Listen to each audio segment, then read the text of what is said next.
Now I'm in the part 3, which is titled "The Key to Resolving Korean Issues: Creation of Permanent Neutrality in the Korean Peninsula."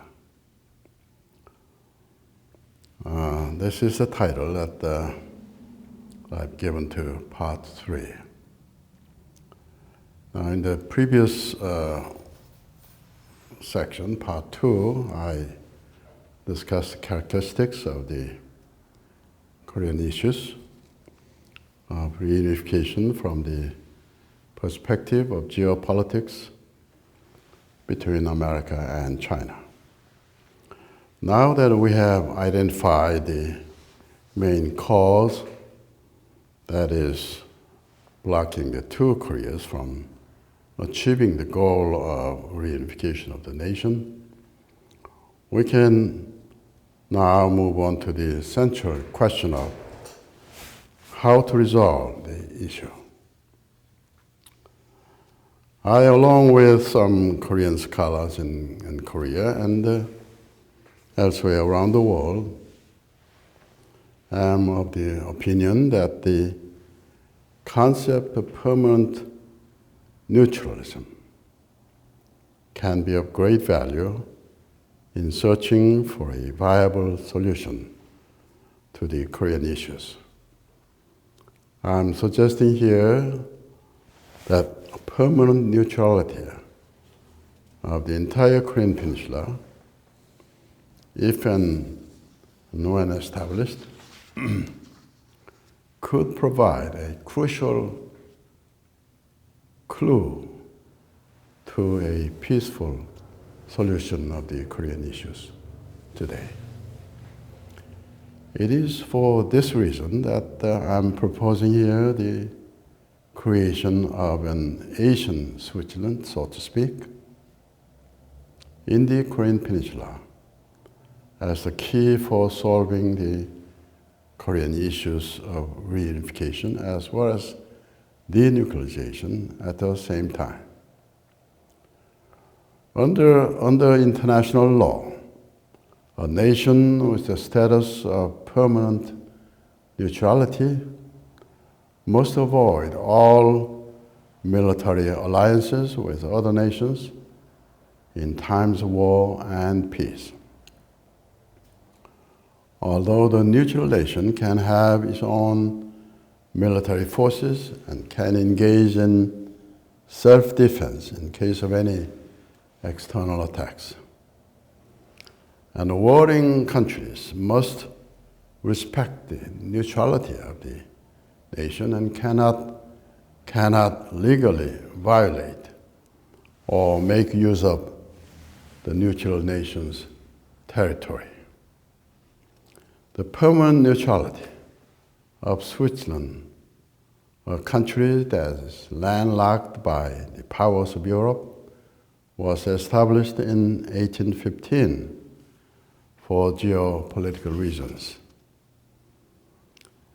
after the Napoleonic Wars. And it has contributed significantly to the cause of regional peace and stability for over 2 centuries, despite the 2 world wars.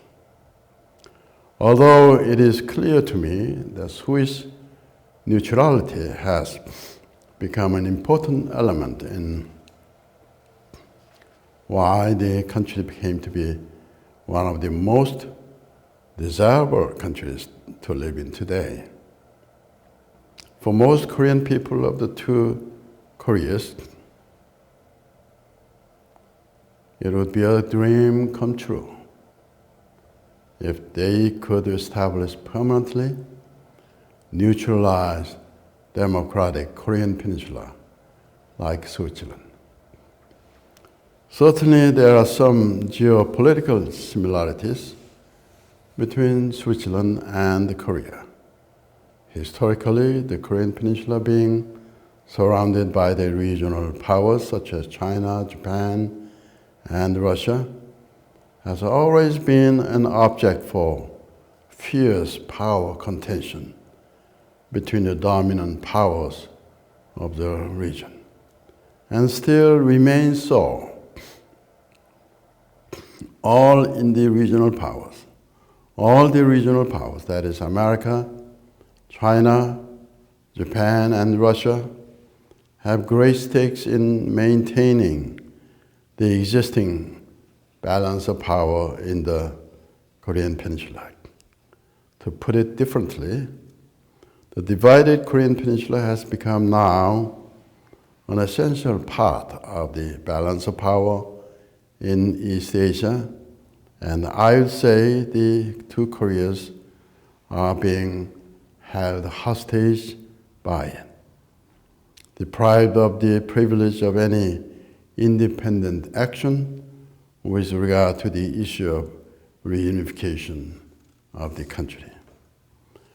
Therefore, it seems to me that critical questions we must ask and answer are: is there any way to achieve the two seemingly incompatible goals of maintaining the current balance of power in the region and unifying the Korean Peninsula?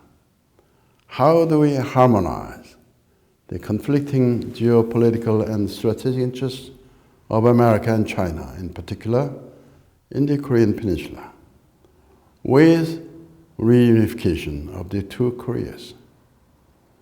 And can establishment of an Asian Switzerland, so to speak, in the Korean Peninsula be the key to resolving the Korean issues once and for all?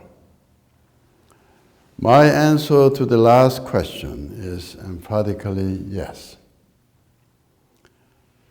A multilateral treaty among four regional powers, America, China, Japan, and Russia, establishing a framework for permanent neutrality of the Korean Peninsula and its democratic reunification would represent the most important structural change in international politics in East Asia since World War II.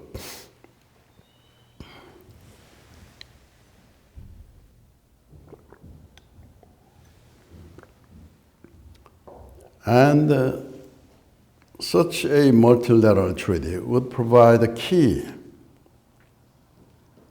to achieving three main goals in East Asia, which are essential to the cause of stable peace in the region. First, maintenance of the international balance of power, thus peace and stability in the region. Second, peaceful unification of the two Koreas. And third, denuclearization of the Korean Peninsula. It would be like killing three birds with a single stone. First, and perhaps most importantly, from a geopolitical point of view, a Korean Peninsula treaty Korean neutrality treaty between the four regional powers, i.e. America, China, Japan, and Russia, would best enable the regional powers to maintain the existing balance of power in the region without relying on continuing partition of the Korean Peninsula. This would mean in turn that the geopolitical interests of America and China in the region would remain largely unaffected. Secondly, and most importantly, for the Korean people, such a treaty would pave the way for peaceful unification of the Korean Peninsula by allowing the two Koreas a real opportunity to engage in meaningful efforts towards a goal.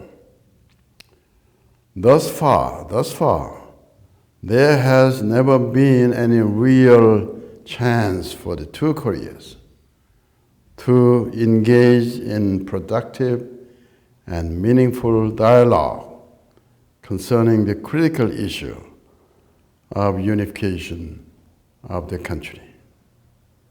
Although the leaders of the two Koreas have met number of times since the Korean War and have agreed on the principle of peaceful unification, economic, cultural, and humanitarian cooperation between the two Koreas, etc., etc.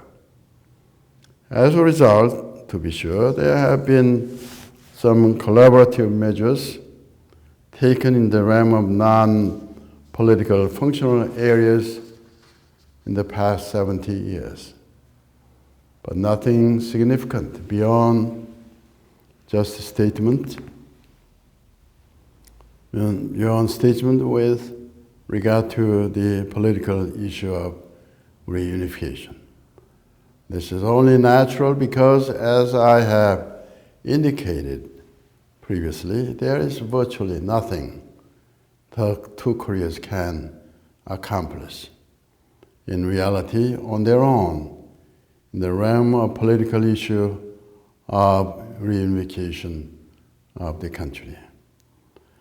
However, with a treaty of Korean neutrality between the four regional powers, if and when established, the two Koreas would be provided with a real opportunity for engaging in fruitful dialogue about the political issues of reunification that may very well lead to its eventual resolution, as in the case of Germany. The German example of reunification in 1990 may illuminate something very important, very significant regarding the current Korean unification issue. The two Germanys were able to bring about their historic reunification peacefully only after, not before, the fundamental change in the international power structure of Europe occurred. During the late 1980s, the Soviet Union, under the leadership of Gorbachev, adopted the earth-shaking policy of non-interference in the affairs of its former satellite countries, thus putting virtually an end to the Cold War, for which Gorbachev became a Nobel laureate. In other words, only when the two Germanys were liberated from the yoke of the Cold War world politics between America and the former Soviet Union were the two Germanys able to unify their nation again, despite the fundamental ideological differences between the two. The important point here is that German reunification was not feasible before the geopolitical position of the Soviet Union underwent a pivotal foreign policy change, retreating from its former position. It is clear then that the epicenter for German reunification was not Bonn or Berlin, but Moscow. I believe that the Korean issue of reunification can be resolved in a very similar fashion. A multilateral treaty of Korean neutrality among the four regional powers would constitute a fundamental change in the power structure of East Asia, which will free the two Koreas from the chain of geopolitics between China and America. From then on, sink or swim, it will be up to the two Koreas. And I'm cautiously optimistic that given sufficient time and support from the two main players of the region, America and China, the two Koreas will survive the epoch-making test. The German example also shows us that the ideological difference between the two Germanies was not an insurmountable obstacle to the peaceful reunification of the country. Judging from German experience, it seems possible that the ideological difference between the two Koreas would not be an unconquerable barrier in the process of Korean reunification. Why should the Korean case be any different from the German case, especially when the ideology of communism seems to have become obsolete and unsustainable in this age and time? Finally, it is obvious that the issue of denuclearization of the Korean Peninsula will be resolved as a natural consequence of reunification as envisioned by the Treaty of Korean Neutrality, because there will be no need for a democratic nation with a status of permanent neutrality to possess nuclear weapons. The permanent neutrality of the Korean Peninsula will certainly ensure a more amicable new East Asia, as never seen before. Under such a circumstance, it seems obvious that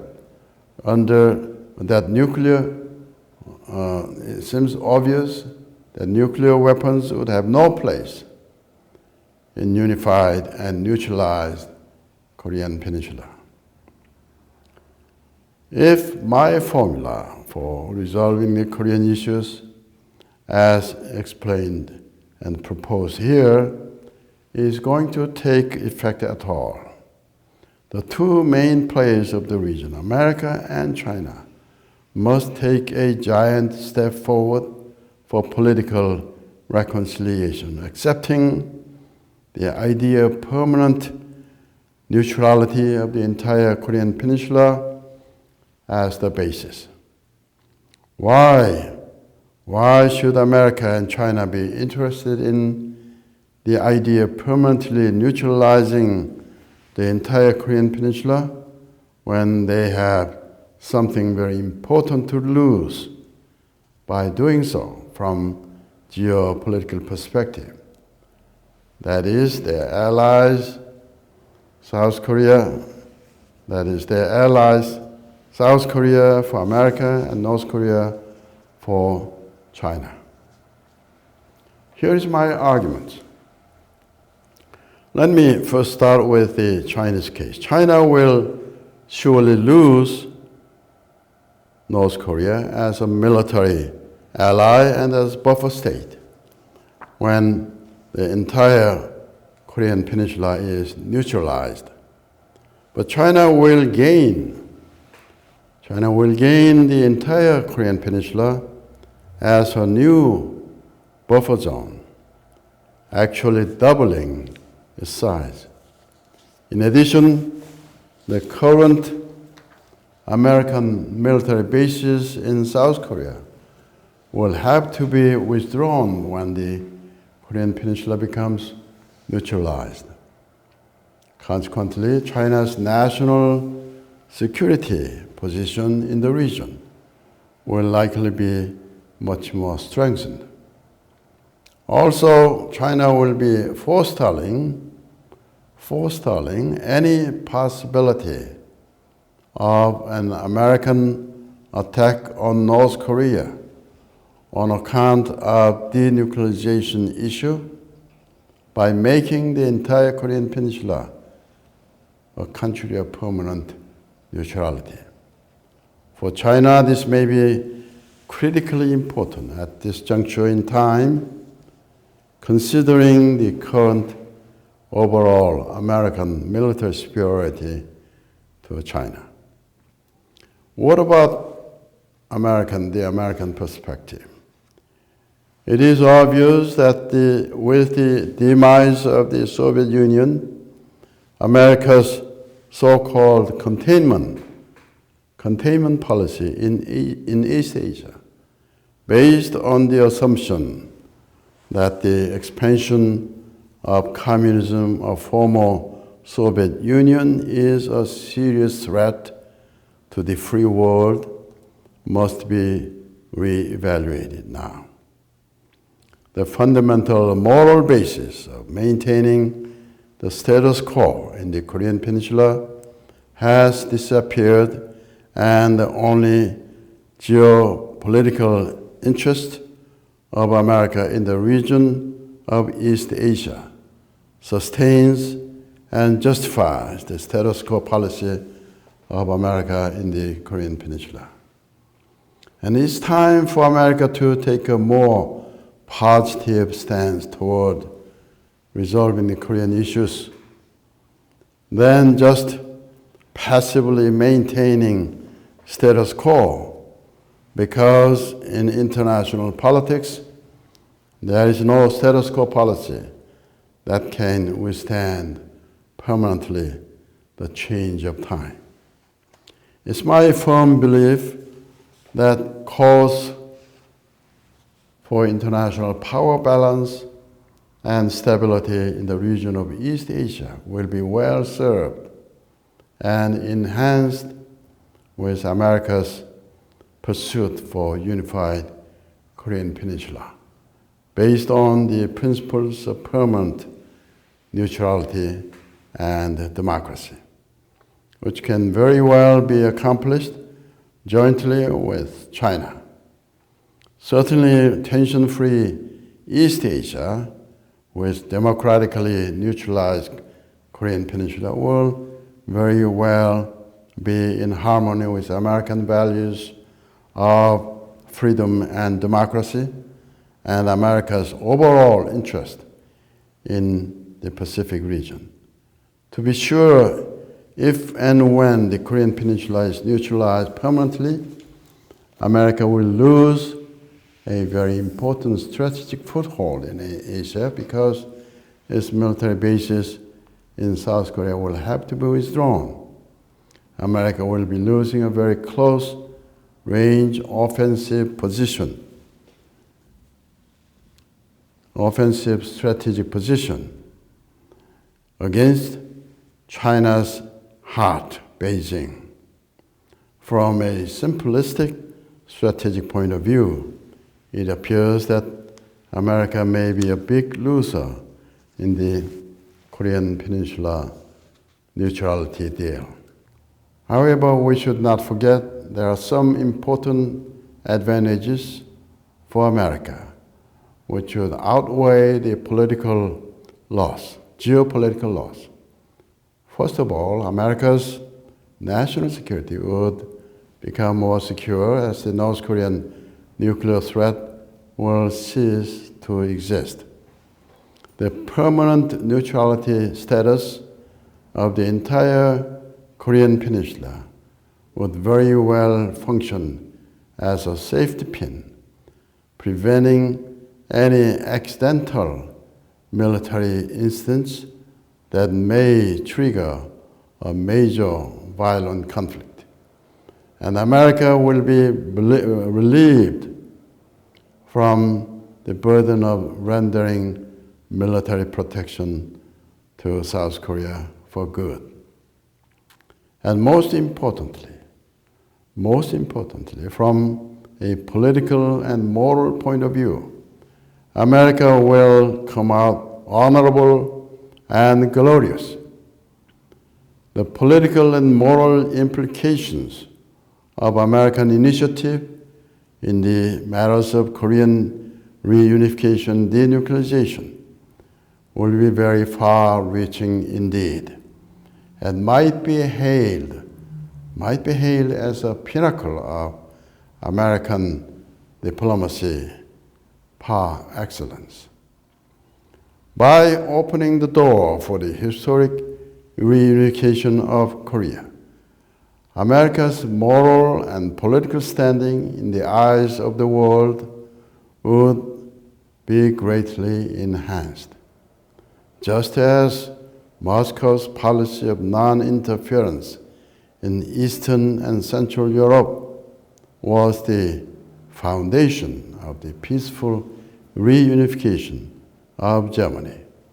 America's pivotal policy shift from the status quo to Korean neutrality and democratic unification will undoubtedly become the foundation of the peaceful reunification as well as denuclearization of the peninsula, thus cleaning up the Korean mess created by world politics in the wake of World War II. I believe it will be an unprecedented moral and political victory for America and the reaffirmation of its world leadership.